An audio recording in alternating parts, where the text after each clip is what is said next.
ആലപ്പുഴയിലെ ഹൈബ്രിഡ് കഞ്ചാവ് കേസിലേക്കാണ്.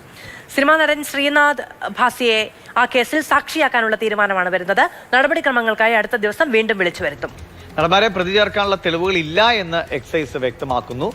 രഘുനാഥ് നാരായണൻ വിവരങ്ങളായിട്ട്.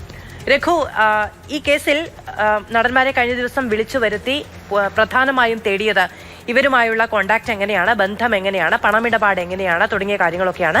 തൃപ്തികരമായ വിശദീകരണം നൽകാൻ കഴിഞ്ഞിട്ടുണ്ട് എന്നുള്ളതാണോ മനസ്സിലാക്കേണ്ടത്?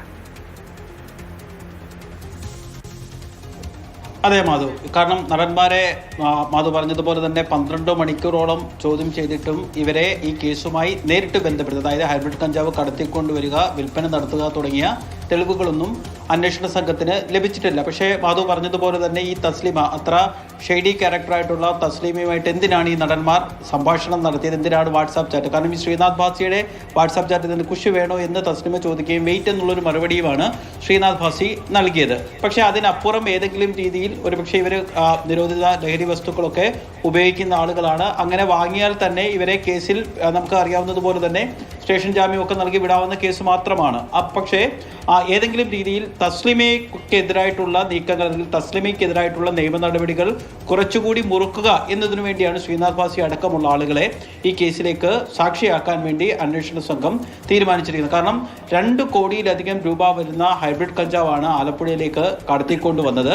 ഇവർക്ക് നമ്മൾ മനസ്സിലാക്കുന്നിടത്തോളം എറണാകുളത്തൊരു ഡീൽ ഉറപ്പിച്ചിരുന്നു. പക്ഷേ ഈ കഞ്ചാവ് കൊണ്ടുവരുന്ന സമയം അതിക്രമിച്ചതുകൊണ്ട് ആ ഡീലിൽ നിന്ന് വാങ്ങാൻ വന്നവർ പിന്മാറുകയായിരുന്നു. തുടർന്നാണ് ഇത് ആലപ്പുഴയിലേക്ക് കാറിൽ കൊണ്ടുവരുന്നത്. ഇവിടെ ഇത് വിൽക്കണം, കാരണം സാധാരണ കഞ്ചാവിനേക്കാൾ വില കൂടുതലാണ്.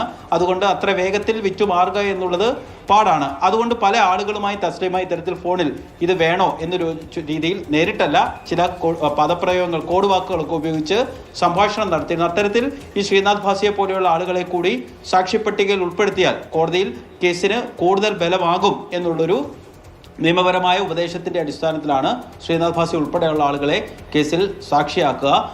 നമ്മൾ കഴിഞ്ഞ ദിവസം വാർത്ത കൊടുത്തതുപോലെ തന്നെ ശ്രീനാഥ് ഭാസി തസ്ലിമയുമായിട്ട് അറിയാം എന്ന് പറഞ്ഞിരുന്നു. പക്ഷേ അവരുമായി ഏതെങ്കിലും രീതിയിലുള്ള ലഹരി ഇടപാടുകൾ നടത്തിയിട്ടില്ല എന്നുള്ള നടന്റെ മൊഴി നിലവിൽ എക്സൈസ് സംഘം വിശ്വാസത്തിൽ എടുത്തിട്ടുണ്ടെന്ന് മാത്രവുമല്ല, ഈ നിരോധിത ലഹരി ഉൽപ്പന്നങ്ങൾ ഉപയോഗിക്കാറുണ്ടെന്നും അതിൽ നിന്ന് വിടുതൽ ആഗ്രഹിക്കുന്നതുമൊക്കെയുള്ള ശ്രീനാഥ് ഭാസിയുടെ മൊഴിയൊക്കെ തൽക്കാലം അന്വേഷണ ഉദ്യോഗസ്ഥർ വിശ്വാസത്തിൽ എടുക്കുന്നുണ്ട്. എന്തായാലും ഷൈൻ ടോം ചാക്കോ ആണെങ്കിലും ശ്രീനാഥ് ഭാസി അടക്കമുള്ള ആളുകൾക്ക് ലഹരി വിമുക്തി നേടണമെന്നുണ്ടെങ്കിൽ അതിൻ്റെ എല്ലാവിധമായ പിന്തുണയും എക്സൈസ് നൽകും. പക്ഷേ അത് ഏതെങ്കിലും രീതിയിൽ കേസിൽ നിന്ന് രക്ഷപ്പെടാൻ വേണ്ടിയുള്ള തന്ത്രമാണെന്ന് നിരീക്ഷിക്കുകയും എക്സൈസ് ചെയ്യുന്നുണ്ട്.